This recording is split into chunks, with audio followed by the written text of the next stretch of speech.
This episode would not be possible without the generous support of Wellnergy Pets. Are you and your pet tired of stressful visits to the vet? What if you could prevent future trips to the vet, manage chronic conditions, and improve your pet's overall health? Now you can. Introducing Wellnergy Pets Premium Pet Products. With our team of veterinary staff, Wellnergy Pets has developed an exclusive collection of pet supplements, carefully formulated by veterinarians to boost your pet's health, provide support for chronic health conditions, and save you from taking unnecessary trips to the vet. This line of preventative and supportive care supplements is formulated for specific needs that can lead to pets experiencing serious ailments, such as arthritis, indigestion, skin issues, and more.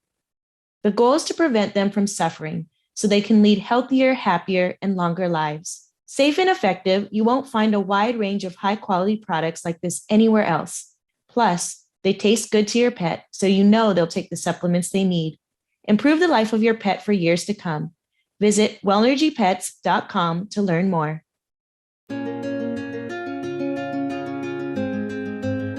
Welcome to the Golden Crane Award-winning Color Success Podcast.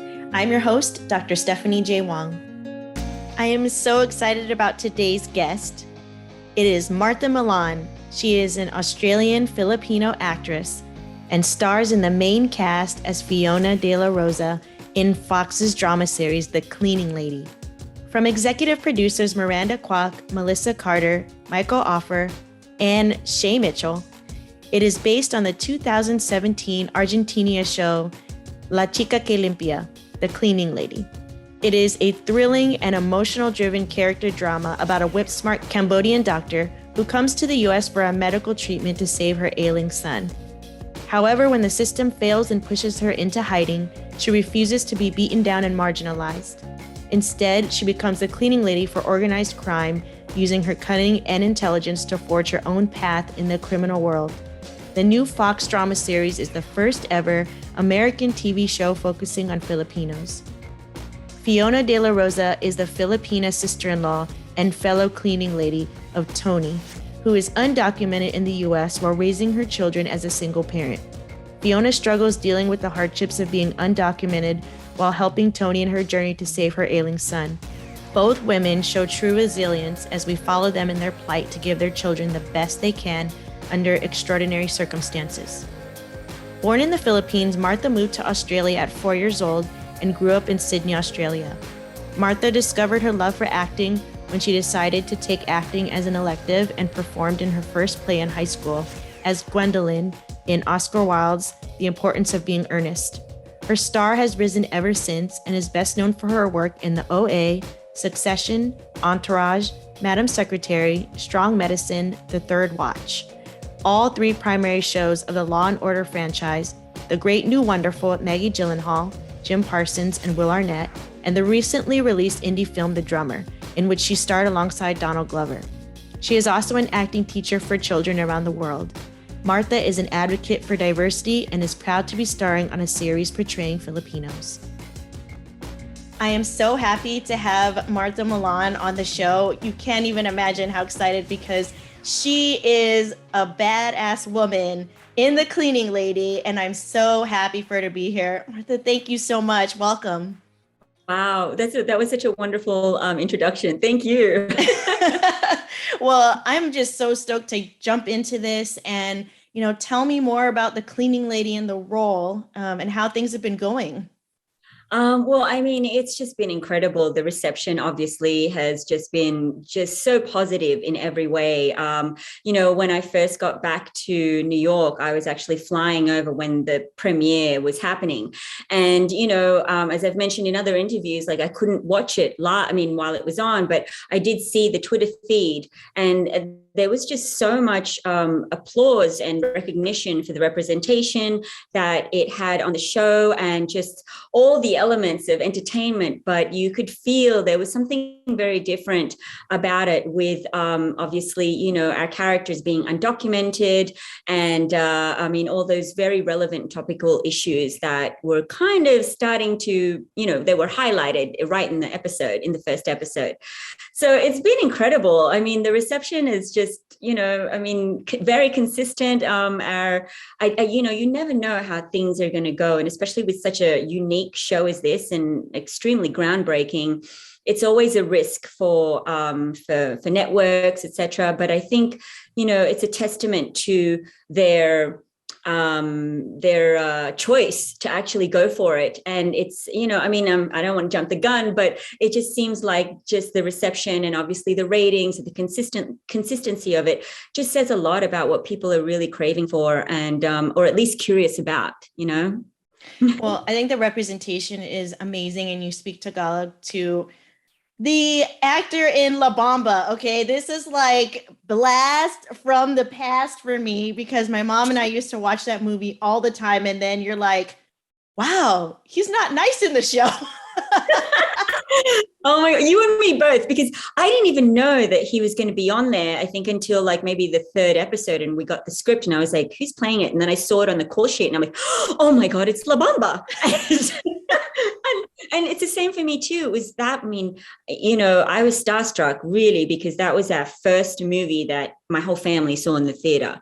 So, for him to be acting with him, being on set, it was just such an incredible honor. And he's so gracious as an actor and a really lovely, funny guy. I mean, I was completely intimidated, but at the same time, he just like totally calmed things down on set. But everybody was a you held your own for sure. Like, I love it. Just trying. You're so tough in the show in terms of strength and resiliency. I mean, I think one thing that really stands out is the fear that happens with undocumented workers and undocumented individuals in America, particularly. It's like every single thing you have to think about, am I putting myself at risk to be deported? How do you tap into that aspect of it? I think for me, going into this, I knew that I really wanted to be careful in how I represented Fiona, how I portrayed her because of her situation. And obviously, it's such a, I guess, controversial topic as well. But at the same time, it's like I wanted to humanize her in a way that it's not about just being undocumented. If you strip away all the labels of who you are in the show or even in life, Fiona's a mother. And that's first and foremost. And that's what I really wanted to focus on. Obviously, her fear is very specific because it is so precarious that any little thing she does I could lose my whole family and everything that I've built for my family in one split second. So I think that was always just in the back of my mind, but never losing touch of just why I did this. Fiona, this is me as the actor saying I. Well, it's hard. It's like, Anthony Hopkins separating him from, Hannibal Lecter. It was, it's really hard, right? So, yeah.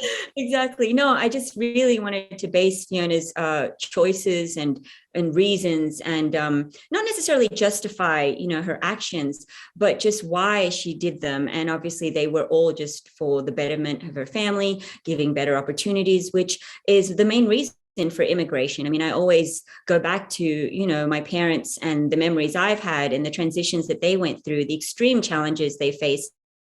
Not only in just assimilating in a new culture, but obviously, allowing themselves to be immersed in the culture without losing their identity of who they were. And I think that is a huge challenge. So that's something that I also wanted to really embed in Fiona and wanting to, maintain authenticity of that transition and fear. But obviously, the undocumented situation is just, that's an extraordinary situation that I really, I didn't want to, be burdened by it, but I wanted to have the subtle moments of exactly, if I get pulled over, that's it. They're not subtle actually, but those are the little tiny moments that could change my life in every way. Or go to the ER is one of those things. Exactly. Yeah. So these were the moments that I knew that it was more than just about, I guess, dealing with everyday family issues. We're dealing with losing our family values, our family in itself. So that in itself just lends to a very specific type of fear. But I mean, she never loses her sense of fun as well. Oh no, yeah, she's so fun. Yeah, tell me a little bit more about how you view your character, Fiona, because you are the sister-in-law to Tony in the show, and always there, like 100, like always there when she needs to go somewhere, find somebody, track them down. It's like girls trip.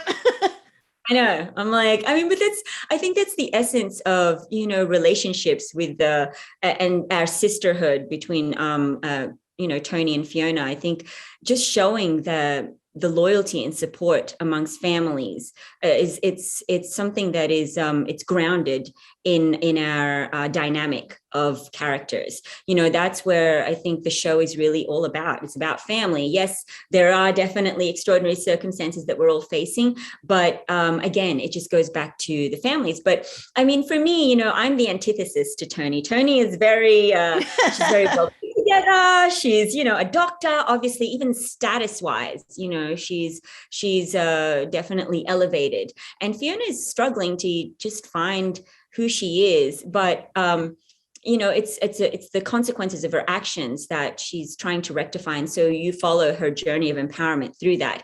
But during that time, I really wanted to humanize her by having fun and elevating or amplifying the Filipino essence of who she is, because that's really how Filipinos are. Like, no matter what we are going through, there's just times to just sing, eat, dance, yes. Karaoke. That's the thing. It's like every get together. Yes, it is. It's that sense of like, what, life isn't so bad. We have family, we have food, we have a karaoke machine to sing on. Oh yeah. I have one at home and I do that every day. So whether or not someone wants to join me, it's a stress relief. Exactly. There you go. So, it's those little essences of Filipino, I think, Filipino-ness qualities that Fiona just, brings to the show, which humanizes her. So it's not all about just being undocumented and being a mother and everything. I mean, in comparison to Tony's, I mean, her son is dying. Yeah. And those are different stakes.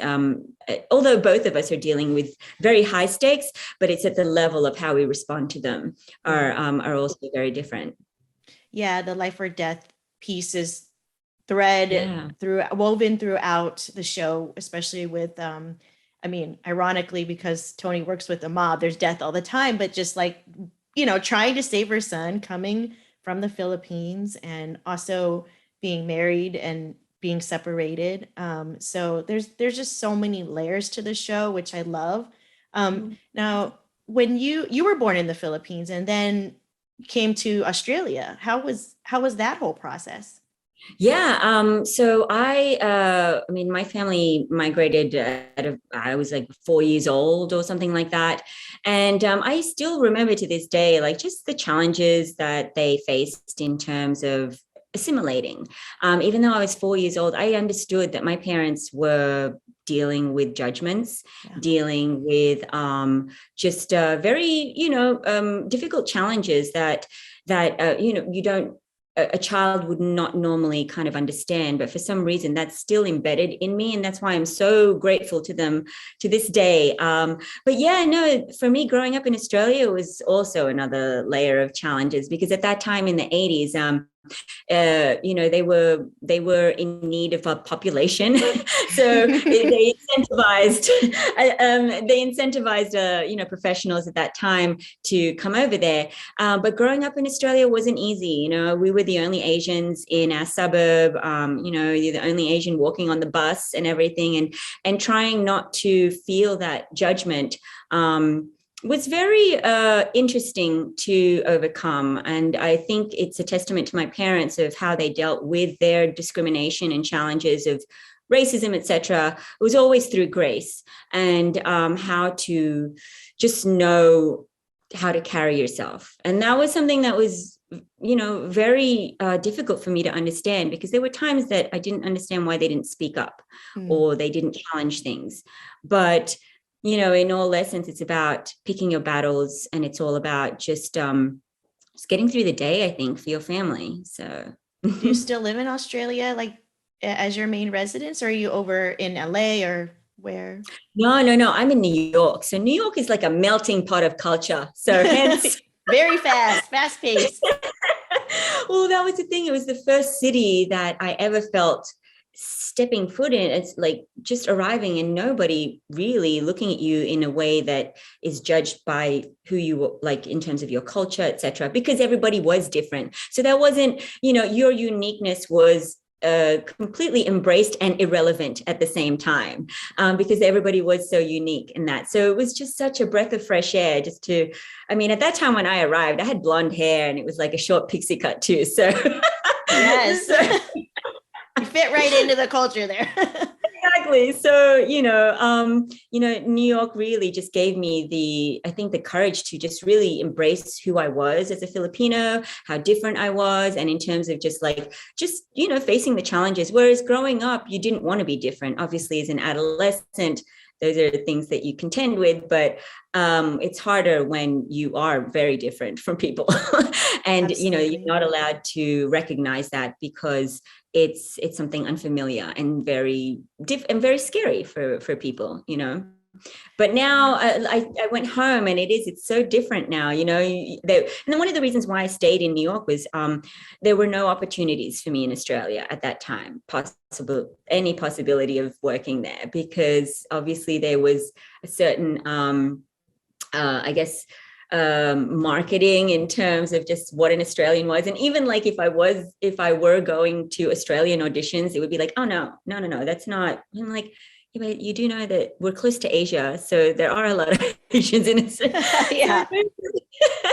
So, for me, but now going back home, I'm so happy and so proud to see Australia just evolve in a way that there was so many different cultures being represented on commercials, TV shows, etc. was 25 years ago. That's not the case. But even 25 years ago in the industry also, it was still very limited in America, but still there were doors that were opening or just opened enough for us to work. Well, and you put your foot in the door and then just continued to your star keeps rising. And so, what challenges do you feel like we face now in the industry in terms of AAPI representation? I think the challenge now is, I don't know if I think it's right now, so many things are changing. And I think the media, it's really evolving, and it's being shaped by the fact that people want content that does include representation, and to ignore that is obviously a disservice to them, because it is about money, it's about ratings and everything. And so to tap into that would be incredibly lucrative for them. But not only that, but just a really great step to evolve and shape the way media does shape ideas and experiences and perceptions for people. So it's wonderful that, Warner Brothers and Fox has embraced this. And I'm extremely grateful. I keep saying this to Miranda Kwok, who really opened up this opportunity for Southeast Asian voices and marginalized voices in general. And then, you have Melissa Carter coming in, partnering with her and shaping this beautiful narrative in a way there's the elements of entertainment, but you also are, dealing with such topical and relevant issues grounded in very family-oriented dynamic. So I think that's what the unique quality of this show is that it's coming from voices who understand what we need. So yeah, in terms of the challenges, I think for me I'm more positive about what's the possibilities are. I think that doors are opening. The fact that I actually even auditioned for a series regular role lead, one of the leads in the main cast, was unheard of. And the fact they were looking for a Filipino was like, wait, what? You're like, that's me. That's mine. I know. I was just like, well, I gotta at least get a shot in this. And, and I mean, lo and behold, thank God. Honestly, if it weren't for, I think COVID really slowed things down, but, it also brought out a lot of creativity in actors. I auditioned in my bathroom for this show. That's amazing. Hopefully not while using it. But no. Oh my God, I never even thought of that when I said that. No, because I live in New York, so it's very loud in the street at that time. And then, so the only quiet place that I could kind of move my blue screen and my camera and my sister to do the reading for me was in the bathroom. And I even did the callback with Michael Offer, but then they realized that I was in the bathroom. It's like, can you please find another place so that when you meet Elodie Young, you can actually move around and talk. So, it really allowed for such creativity, and obviously the fact that we were just sending tapes over, I'm sure, it opened many doors for people as well that couldn't probably go to an audition in New York or LA. So it's wonderful. Oh, that's a really great story, by the way. And I know that you also help and teach children acting. Can you tell us a little bit more about that? Because that's amazing. Oh, thank you. No, I mean, again, that's another a situation that was birthed during COVID. I used to teach after school programs in Brooklyn. And at that time, things were shut down.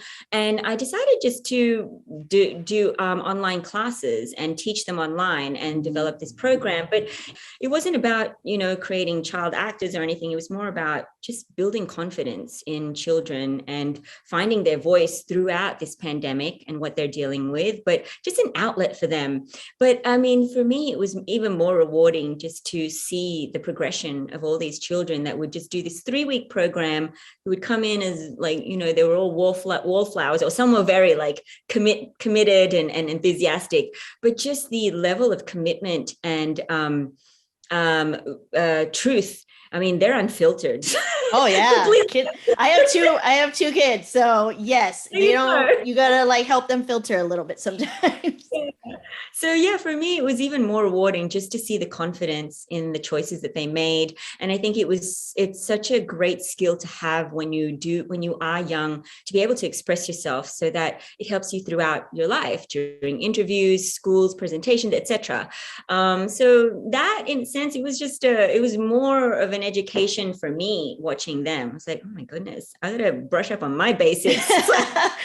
They say that the best teachers, though, are ones that continue to learn, right? And so I think by interacting with them, I mean, that's really special. And I'll connect with you when we're done recording, but like, I need my kids in your class. Like now they're strong women, like they're 10 and 7. And, my youngest, the funny thing is named after Arya Stark. So she's, yeah. And she's feisty like that.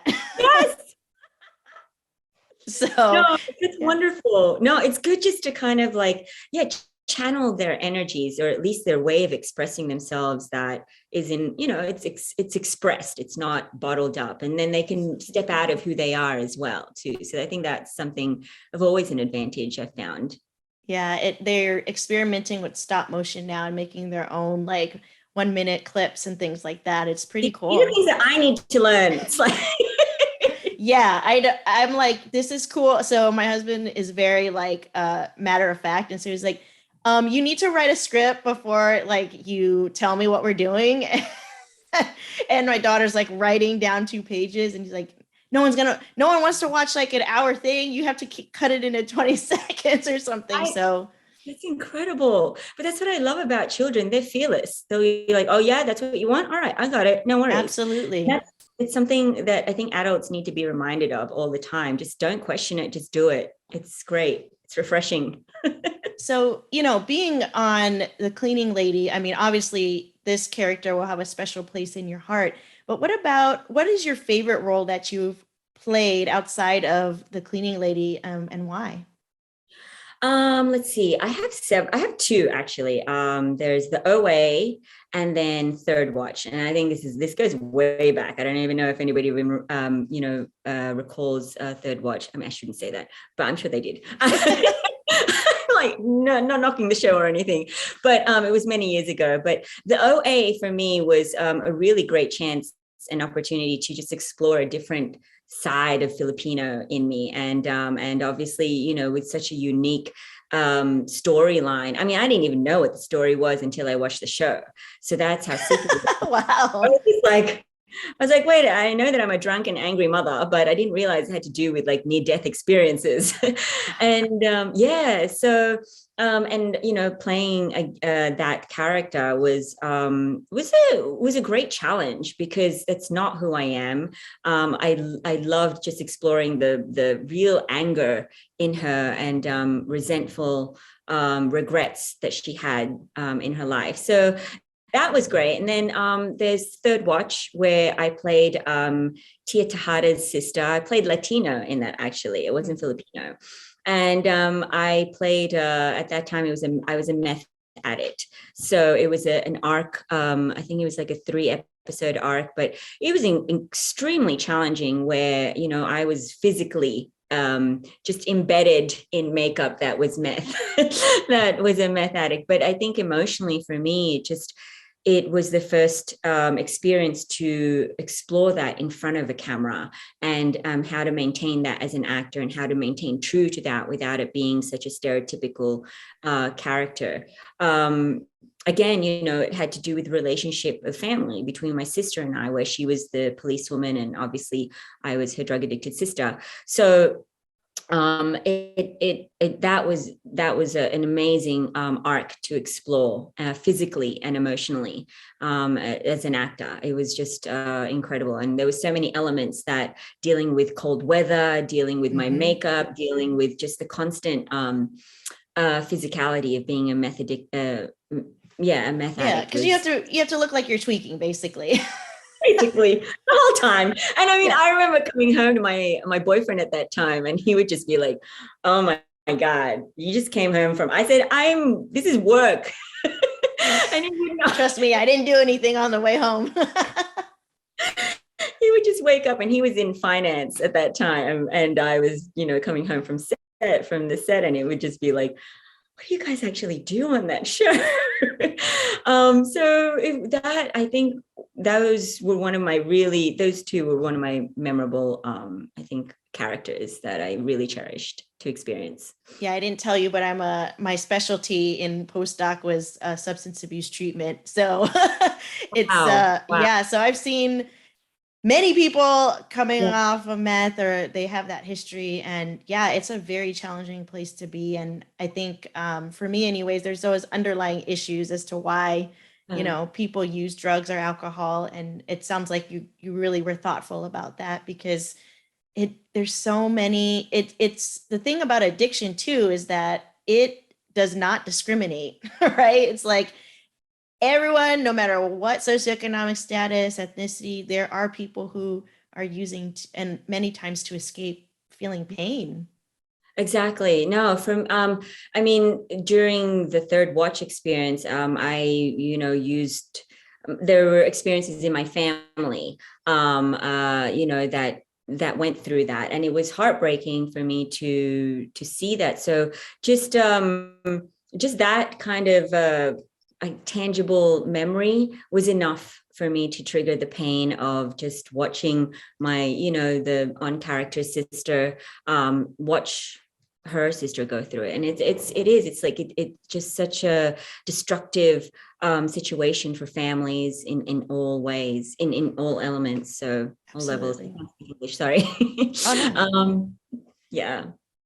Well, I mean, given that, this is one thing I'm really interested in, is when you're immersed in that character, how do you take care of your mental health? Because your brain doesn't necessarily know that you're acting when you have these emotions running through you. That's such a great question. For me, when I'm the way my process is that when the camera's on, or when we're about to shoot, I'm really 300% there. But in order for me to get there, the moment before or in betweens, I have to step away, or at least like anyone on set knows me, even on the cleaning lady. Obviously, I'm more relaxed there because I'm on set most of the time, but I'm dancing, jumping up and down right before very many emotional scenes. I don't, impose on anybody else, but it's just more or less just for me, just to step away from the reality of it, because I feel for me acting is truth, and it's a big difference between lying and acting. It's because you're really living that moment. So just to step away consciously is necessary for me. And I don't know how method actors do that by living in it like consistently, even out of offset. It is something that is mentally oppressive for me when I'm constantly thinking of it. Plus then it also affects my process as well, because then I'm like, oh my God, am I in it or not? Am I really in it or not? I just know the big difference that I need to feel is that when I'm not there, I get to just be Martha for like 5 minutes. And then when I'm in it, that's who I am, and just completely immerse myself in whatever pain, whatever physical and mental destructive emotion that I'm going through 300%, so that I can really differentiate the two. Because otherwise I wouldn't know who I was. Yeah, I mean, the compartmentalization is like healthy, because you're turning off that part of yourself when you go home, and I think sometimes it gets really murky for people, because if they're playing, soldiers, or they've seen war and all those kinds of things, it can be it can stick with you. Absolutely. And I mean, that's why, I commend all the method actors, because I don't know how they are able to sustain that. I think, for me, it's just about just knowing how to step away, because just the gravity and the heaviness of what you're carrying throughout those scenes stays with you also once you leave it. That's why, afterwards, I just have to jump up and down, dance or something, just to physically get the energy off of me or out of me, and then refresh and then go back in again. That's my process. Some people look at me just like, that we're going to go in and do a really tough scene right now. It's like, yeah, everything's good. I'm just jumping. Just don't mind me. When you said about method acting, I was like, what popped in my head was Borat. I was like, I do not know how he does that like 24/7, and it's amazing, but yeah. Commendable for me, because I would not even be able to sustain that level of commitment that he has with Borat. Oh, I know. It's so funny and amazing at the same time. But one of my favorite questions that I've been asking guests lately is, what's one question that you wish someone would ask you, and what would your response be? I was thinking about that. And you know what? Someone actually asked me that the other day. And it was just, it kind of was telling of what I think people who aren't actors kind of are really curious. Like, why would you want to do that to yourself? That's what he asked me. He asked me that. I was like, why would someone want to go into a vocation where you're going to be rejected? That it's only 10% of the industry are working, and you're going to be completely judged all the time. And then you're not even going to have the sustainability or stability to work, even if you have been working consistently or acknowledged. Why would you do that to yourself? That's what he asked. And I was so shocked, because I don't think anyone's ever asked me about that. They always ask me about, it's like, why do you like acting? But they never asked us like, well, why would you put yourself through the consequences of being an actor? And that was the first time that I really looked at myself, and I realized, well, because it never came into my mind that is, never came into my mind that would hinder me. And that's something I think that shocked me, because trust me, Stephanie, it's been many, many years I've been doing this. And, there have been so many roller coasters of rejection and acceptance that I think, you have to accept the fact that the only stable thing is instability. The only constant thing is change in my industry and line of work. And I think once you accept that, things will be a lot easier. But for me, when he asked me that, I said, well, it's because when you do book a job, and when you do live out a true moment in a scene and everything, that's just everything. And at the same time, you get paid doing what you love to do, and the fact that it's like so much fun and everything. He's like, yeah, but 80% of the time you're not doing that. I said, yeah, but when you do book it, that is like 300% more, even more rewarding. It's meaningful. So yeah, it's just that calibration, constant calibration of why, what is it that's keeping you there? And for me, it's just the love of the experience, like, my experiences with Elodie on set. It's just so truthful. And she's an incredible actor who's so open and giving, that, when you have that kind of chemistry and connection with an actor, it's just blissful. You always look so forward to go to work. You can't wait to just even do like one line or whatever. It is so rewarding. So I think it's, you have to be in it to really experience it. But I do understand his question, because it was quite blunt. And I was like, oh, when you put it that way, yeah, I never thought of it that way. I love honesty. So that was awesome that he asked you that, but I'm sure it like took you for a spin and you're like, wait, let me think about this a little bit. I did. I had to think about it. And I was just like, well, you don't understand the connection or the reward that happens when you're creating something real every single time. So well, cool. How do you keep your thick skin? Because that it's not easy for many people to get rejections or, even hear no a million times. How do you keep that resilience? Yeah, that's something that I had to learn, it's only just recently, I think I've learned it, because, you in this industry, you do take things personally, even though they say, oh, it's just business when they're judging you on whether you're not this type of person or this type of character, etc., especially on your physicality, the things that you can't change. Those are quite hurtful. But in order to really move forward is just about really, honestly, the one thing nobody told me was to actually feel the rejection, really live it out, like go punch something, go cry, go, physically release it.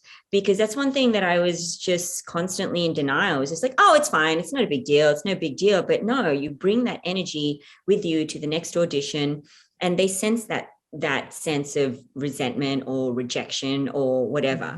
I think it's a definite, you have to really do something physical or tangible to know that you've let go of it or you've lived it out in order to come into the next audition or job with a clean slate. And mentally and emotionally, I think that is also going to radiate a different energy as well when you go into the room, right? For me, and it's all about having fun with it. That's easier said than done. And it's such a cliche, but I had to try to find the fun again, because I hated auditioning at one point. I was like, I can't do this anymore. Yeah, but there's disappointment, there's fear, rejection. And so I'm so glad you shared that don't run away from it. Don't avoid it. No, it is. It's something that you need to just, not embrace, but in a sense, just live it out, and allow yourself to live it out. And, a lot of people think it's like, even with my students, they like, how do you deal with the nerves and everything? I said, you know what? Nerves are normal. I still get nervous before I teach them or before I go on set. Just know that they're normal, and just really, physically express that, and, give yourself a good talking beforehand. That's what I always do. And just really visualize. I know I come from this point of manifestation, etc., but I'm really just embracing the fact that if you already know what you want, and just assume that you already have it. So that's something that I've been kind of like really living through the last couple of years, and it's lovely that it's kind of paying off. So yeah, absolutely. It sounds like you never gave up, even when there were times where you felt that, and that's so admirable, right? And kids really can look up to you because you've been through it. Yeah, I think it's like when they do ask those questions, it's like, what do you do during this situation? I said, guys, honestly, for me, it's like, I'm the same as you. I still get nervous every time. So don't think that, we all get to a level of like comfort, because that's when you lose your edge. So always embrace the fears and the challenges that you have, because that way you're able to relive something new each time. And that's something that I had to really apply to myself. When I heard myself saying that to my kids, I'm like, Martha, you listening? Are you practicing what you're preaching? I know. That's what I always have to do. Like, and take that mental health day, because I'm just like, great clinicians also need to take care of themselves too. And so I think a buzzword, but I wanted to know, how do you self-care? I mean, you're on set for, at least for this show, like all the time. And so where's the me time? Where's the Martha time? The Martha time is spent a lot. I run a lot, and I'm very, I have a lot of energy. So I need to like express that, or at least expel that in a way that I can, balance myself out. Otherwise I'll just like be in a conniption of energy ball. But yeah, I need to just like every time before set, even if I had a 5 a.m. call, I'm up at 3 a.m. just doing some like high intensity training just to release some of the nerves as well. So I think that's self-care for me. And at the same time, I spend a lot of time alone also, because when I am around people, I want to give them 100%. And obviously, if you don't have time for yourself, you don't have much energy for other people. And so that's the balance, and something that I always wanted to be very aware of, because you can overspend your energy and then not give back to yourself. So I really wanted to balance the alone time a lot more these days, because I love being around everybody and just giving my energy, but yeah, you have to find the energy to do that. So yeah, I mean, what's one character or characteristics that you would like to portray if you could portray any role? Ooh, I'd really love to be a strong businesswoman, like that's just like really cold and but vulnerable somewhere. Well, you got to wear that blazer when that happens. This is why I wear a blazer all the time. I mean, like, and that's my uniform. I'm always in a jeans, t-shirt, and a blazer. And I think some part of me does want to live my mother and my sister's life. They're both in corporate and they're both in banking and everything. So there's that side of me is just like kind of curious of how power women kind of really get through the day, because they are dealing with so many other issues other than just being boss ladies, Yeah, it's so complicated. I was telling my husband, like, being a woman is so hard. It is so hard. But yeah, I put on my power blazer for this interview for you, and my oldest daughter was like, "Mom, you look like a boss," and I'm like, "That's because I am." Hey. No, in New York, for me, I knew I had to find a level of just like, empowerment, because I think when you're walking through the streets here, you're pounding the pavement, but it's at the same time, you got to pound the pavement in style, and the same time with just power. Exactly. Like fashion means so much to me, not for the superficial, but it really is an expression for people. Presentation of who you are and how you want to be perceived. So I'm just like, don't mess with me. I got my blazer on. That's our suit of armor. Well, I mean, anything else that you wanted to impart to the audience and to any of the kids that will be watching, this interview? I mean, for me, it's just been such a pleasure talking with you, and at the same time, like just sharing, the ups and downs. But I think in general, one thing I've learned is that life is messy, and that you are going to have challenges, and it's just how you deal with them and move on from them. I think is the essence of things, and it's mostly about having fun and not taking things so seriously, because that way you're not so burdened by your own expectations, and then you'll be just happily surprised, and I think that's the surprise of every day of life. So that's something I just learned, so don't worry. It's like, well, that's very well said. I was like, great wrap up. Well, thank you so much for being here. It was such a pleasure, and I'm hoping that we keep in contact, because you're just amazing. So thank you so much. That. Thank you so much for having me. It's wonderful that you have such a platform to, allow us to be like elevated in this way. It's wonderful. Thank you. Absolutely. I just adore all the guests that come on because they're so genuine and they talk about their experiences being from AAPI backgrounds. And we need it more than ever now because there's so much going on in our communities, and to seek help when you need it. Yeah, that is so true. Wonderful. Thank you so much for listening to the Color Success Podcast. Listen, like, subscribe on all major streaming platforms, YouTube, IG, and if you want exclusive content, you can join our Patreon. All links can be found at colorofsuccesspodcast.com.